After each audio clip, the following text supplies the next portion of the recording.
yang terhormat dosen penguji uji kinerja PPG Daljak kategori 2 tahun 2022. Perkenalkan, nama saya Irma Dwi Noviani, asal sekolah SMK Perikanan dan Kelautan Puger, Jember. Pada hari ini, Rabu 14 Desember tahun 2022, saya melaksanakan video praktik pembelajaran untuk pemenuhan tugas uji kinerja PPG Daljak tahun 2022 dengan materi 2 dimensi. Untuk lebih jelasnya, video pembelajaran ini mohon masukan dan saran dari dosen penguji agar kedepannya menjadi pembelajaran yang lebih baik lagi. Terima kasih. Wassalamualaikum warahmatullahi wabarakatuh. Assalamualaikum warahmatullahi wabarakatuh. Waalaikumsalam warahmatullahi wabarakatuh. Sebelum memulai pembelajaran hari ini, mari kita berdoa dulu. Silakan ketua kelas berdoa. Duduk siap, gerak. Sebelum memulai kegiatan pembelajaran hari ini, mari kita berdoa. Berdoa mulai. Selesai. Apakah ada yang tidak masuk harinya, Nana? Alhamdulillah, ada semua ya. Gimana kalian hari ini, sehat? Sehat. Jangan sampai sakit karena sekarang musim hujan. Oke, hari ini kita akan mempelajari tentang apa? Materinya yaitu 2 dimensi. Oke, ada yang tahu 2 dimensi itu apa?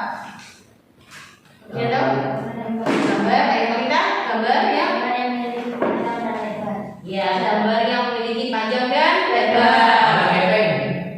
Bisa jadi ada yang bisa dilihat hanya satu arah. Jadi hanya satu sisi, itu disebut dengan gambar 2 dimensi. Ada yang pernah melihat karya 2 dimensi? Apa? Ya, bisa. Karikatur, kaligrafi, ya.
dimensi kalkulator itu termasuk karya 2 dimensi. Selanjutnya, nah ini seni vinyet. Nah, tapi sama dengan itu apa? Doodle, ya kan? Ya, Cuma bedanya kalau doodle kan ada gambarnya, ada makanya, ada. Kalau ini vinyet lebih ke geometris, jadinya perpaduan antara bidang segitiga, kotak. Nah, dijadikan sebuah karya vinyet. Selanjutnya siluet. Nah, ini yang biasanya kalian lihat di Instagram siluet. Ini juga termasuk karya seni rupa 2 dimensi. Selanjutnya cetak tinggi, ini grafis ya. Jadi itu nanti pakai lino, dicukil, habis itu di apa namanya pakai tinta. Nah, nanti ada bagian yang gelap, ada bagian yang terang, itu masuk ke seni grafis ya. Itu juga seni 2 dimensi. Nah, selanjutnya, nah ini kaligrafi yang sering kalian lihat dari bajit-bajit, itu juga termasuk karya 2 dimensi. Nah, poster seperti yang ada di sekolah, banyak poster, contohnya poster 5M, poster bagaimana menjaga kebersihan, bullying. Nah, itu masuk ke seni poster, yaitu karya 2 dimensi. Nah, ini yang suka fotografi. Nah, ini yang suka fotografi, kalian juga sudah mempelajari karya seni rupa 2 dimensi. Yang suka foto-foto, selfie, nah itu kalian sudah menerapkan karya 2 dimensi. Ya. Graffiti. Nah, ini yang biasanya kalian di tembok yang dekat-dekat biasa di pasar atau bangunan. Nah, itu juga termasuk karya 2 dimensi. Sudah. Nah, selain kalian sudah mempelajari karya 2 dimensi, nah sekarang tugas kalian yaitu membuat poster. Nah, kalian pernah membuat poster? Pernah. Nah, di mana? Di Canva. Nah, di Canva ya. Sekarang aplikasi Canva itu aplikasi yang paling mudah untuk membuat sebuah poster. Nah, kan kemarin sudah menentukan tema, judul karya, dan deskripsi karyanya. Sekarang kalian aplikasikan apa yang kalian kemarin tulis, kalian proyekkan, sekarang kalian kerjakan di Canva. Ayo, silakan dibuka Canva-nya. Ini di apa ininya? Silakan dibuka Canva-nya. Apa saja, monggo. Mau cari referensi di internet, silakan. Contohnya mau poster kebersihan, Bu, mau poster tentang apapun, silakan.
poster tentang flora dan fauna. Pentingnya konservasi flora dan fauna.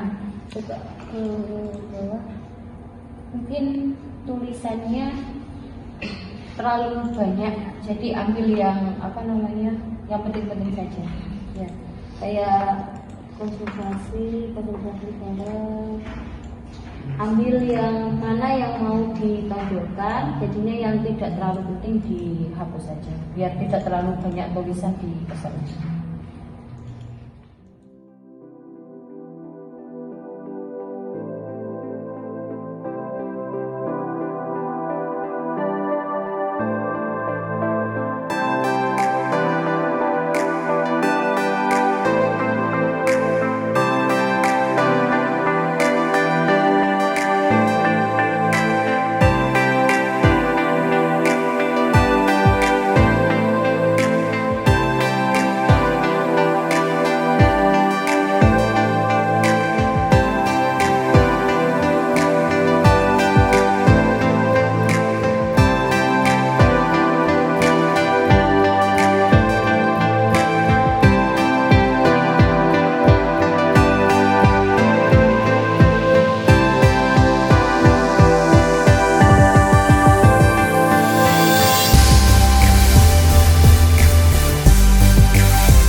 Sudah anak-anak, sudah selesai semua? Oke, yang mau presentasi pertama? Ya. Wanita, depan. Semuanya perhatikan ya, perhatikan wanita. Silakan bertanya jika terkait posternya, mau memberikan masukan terkait posternya, monggo. Nih, silakan. Wanita mulai. Assalamualaikum warahmatullahi wabarakatuh. Waalaikumsalam warahmatullahi wabarakatuh. Hari ini saya akan memberikan informasi atau ilmu yang kemungkinan sangat penting untuk diketahui. Tema dari posternya yakni tentang flora dan fauna. Judulnya pentingnya konservasi flora dan fauna di Indonesia. Pertama yang kita ketahui adalah tentang konservasi. Secara istilah, konservasi adalah perlindungan atau penjagaan. Sedangkan secara bahasa, konservasi adalah usaha melestarikan flora dan fauna serta memelihara ekosistem hidup mereka. Tujuan dari konservasi sendiri yakni ada 3. Yang pertama, menjaga berlangsungnya proses ekologis dan sistem kehidupan. Yang kedua, menjaga keanekaragaman flora dan fauna. Yang ketiga, menjamin kelestarian pemanfaatan makhluk hidup dan ekosistem. Konservasi flora dan fauna sendiri di Indonesia ada 2, yakni kawasan tentang suaka alam dan yang kedua kawasan tentang pelestarian alam. Kawasan suaka alam sendiri terbagi menjadi 2. Yang pertama ada cagar alam yang tujuannya untuk menjaga atau memelihara jenis flora yang khas di Indonesia. Ada juga suaka marga satwa, yaitu menjaga dan memelihara jenis fauna-fauna di Indonesia. Faktanya, di Indonesia ada total 294 kawasan suaka alam yang tersebar di seluruh Indonesia. Yang berikutnya mengenai kawasan pelestarian alam yang kedua. Ada Taman Nasional, yaitu kawasan ekosistem asli yang dikelola untuk penelitian, budidaya, dan pariwisata. Ada pula yang namanya Taman Hutan Raya, yaitu kawasan pelestarian alam yang terfokus untuk menjaga tumbuhan dan satwa alami ataupun tidak alami. Yang alami seperti contohnya hewan-hewan liar di hutan. Yang bukan alami binatang-binatang yang dipelihara di dalam kandang. Kesimpulan dari informasi yang saya sampaikan yakni konservasi adalah perlindungan terhadap flora dan fauna yang dimana agar supaya terus ada untuk keberlangsungan ekosistem di dunia. Jadi agar anak cucu kita nanti bisa tahu secara nyata gitu tentang flora dan fauna yang langka di Indonesia termasuk di dunia. Sudah? Sudah. Oke. Ada yang mau ditanyakan terkait posternya atau informasi yang diberikan wanita? Silakan, monggo. Oke. Kak Wanita izin tanya, kenapa kok pilih judul tentang flora dan fauna yang konservasi gitu? Saya memilih tema tentang flora dan fauna dikarenakan yang saya ketahui di Indonesia sendiri banyak flora dan fauna yang hampir punah, bahkan ada yang sudah tidak ada. Seperti contohnya badak betulan. Dulu di tahun 2019 itu masih ada, tetapi badak betulan itu ada 2, yang betina dan 1 yang jantan. Tetapi yang jantan ini sudah mati di tahun 2020. Jadi sisa badak betulan itu sisa 2 yang betina. Terus yang satunya ini mati lagi, sisa 1 itu.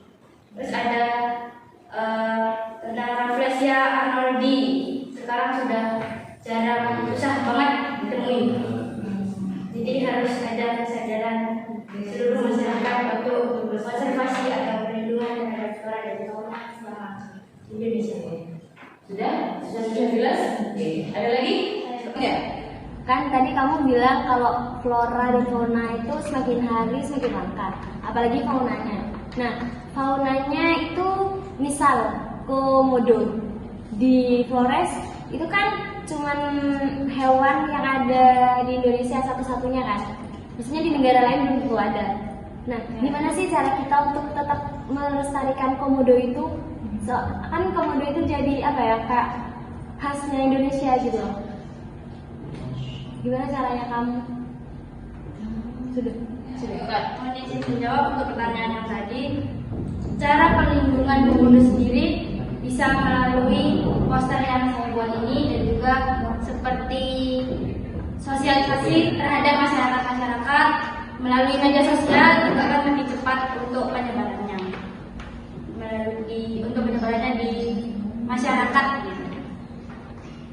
Oke, sudah Diana? Sudah. Oke, terima kasih. Ada yang bertanya lagi? Bertanya, itu seperti kata Diana, untuk fauna-fauna yang seiring waktu semakin langka, bagaimana cara mencegah flora-flora di Indonesia yang juga semakin langka? Mohon izin menjawab pertanyaan tersebut. Menurut saya, cara mencegah terjadinya kepunahan pada flora tersebut yang saya ketahui, seharusnya ada salah satu pihak dari masyarakat atau pemerintahan itu sendiri yang bisa menjaga atau melindungi flora yang langka tersebut. Seperti contoh dari pihak pemerintahan ada pihak yang berwajib untuk menjaga dan merawat tanaman itu, seperti dikunjungi beberapa waktu sekali untuk melakukan perawatan tersebut agar flora tersebut tetap hidup sampai masanya. Sudah? Oke, sering tepuk tangan untuk wanita. Izin bertanya, itu kenapa di posternya hewannya cuma harimau, gajah, sama badak? Oke, Kak. Mohon izin menjawab pertanyaannya. Saya menaruh gambar badak, gajah, dan harimau itu karena ketiga binatang tersebut yang paling banyak diburu di Indonesia, dan juga saya hanya menaruh 3 gambar binatang itu agar tidak terlalu mendominasi isi dari posternya itu. Siap. Oke, sudah paham ya? Sudah. Oke, terima kasih. Ada lagi? Mohon maaf, mohon izin sebelumnya sedikit masukan untuk tulisan yang paling bawah, mungkin itu terlalu padat sehingga dari arah jauh maupun dekat itu tidak terlihat. Alangkah baiknya diambil yang penting saja. Mungkin tentang penjelasannya atau apa yang dibutuhkan. Seperti itu. Terima kasih atas masukan dari Nasyira. Mungkin hanya sedikit informasi tadi yang dapat saya sampaikan. Kurang lebihnya mohon maaf. Saya akhiri. Wassalamualaikum warahmatullahi wabarakatuh. Waalaikumsalam warahmatullahi wabarakatuh.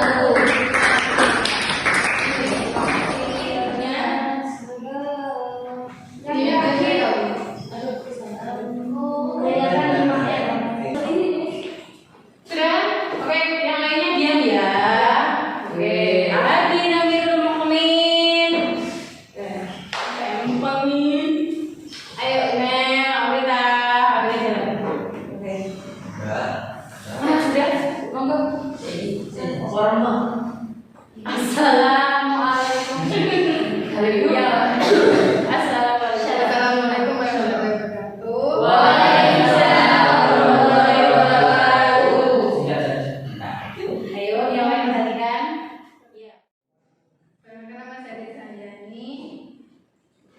Berdirinya saya di sini untuk mempresentasikan hasil kerja saya, yaitu tema 5R.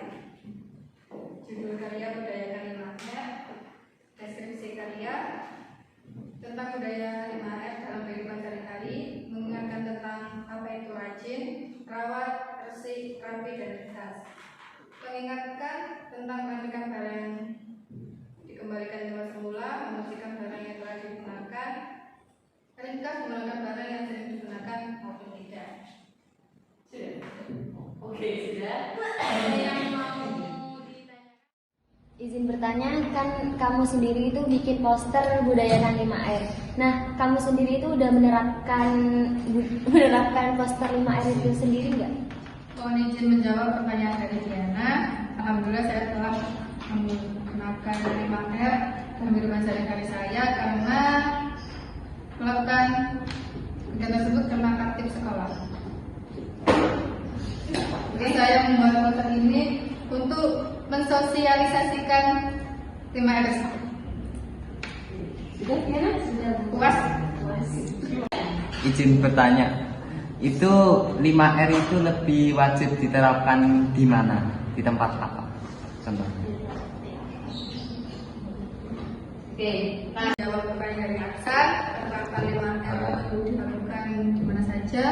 Jawabannya itu sebenarnya dimanapun, apalagi di dunia kerja dan kegiatan sehari-hari. Walaupun kita ada di sekolah, kita menggunakan 5R itu untuk semua. Ada puas? Saya puas. Izin bertanya, mengapa background yang Anda gunakan pada posternya itu tidak menggambarkan anak teknik, sedangkan kita kan jurusannya jurusan teknik gitu. Terima kasih. Izin menjawab pertanyaan dari Nasiro, kenapa poster tidak dengan kita mesin karena teknik? Karena saya membuat poster tersebut ingin dibaca masyarakat umum juga. Bisa bisa. Ada lagi? Ada puasanya? Terima kasih atas pemasukannya dari kalian semua. Mohon maaf jika ada salah kata dari saya. Terima kasih. Wassalamualaikum warahmatullahi wabarakatuh.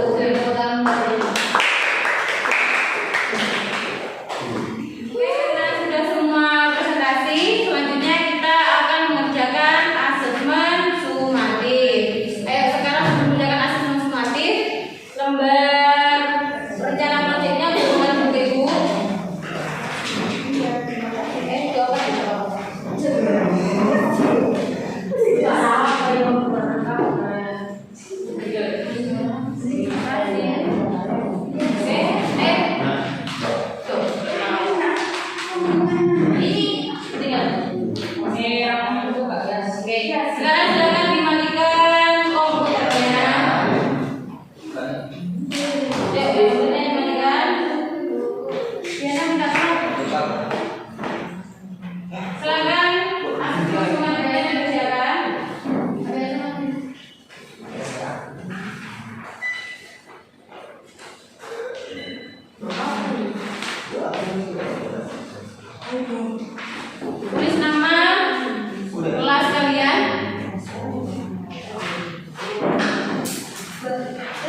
Sudah selesai? Sudah. Ayo yang sudah silakan ditunjukkan.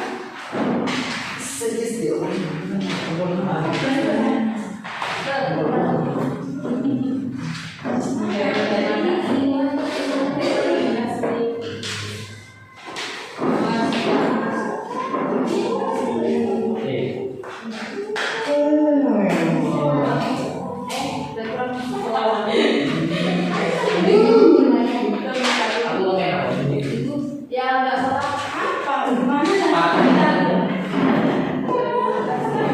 Tinggal siapa yang bisa?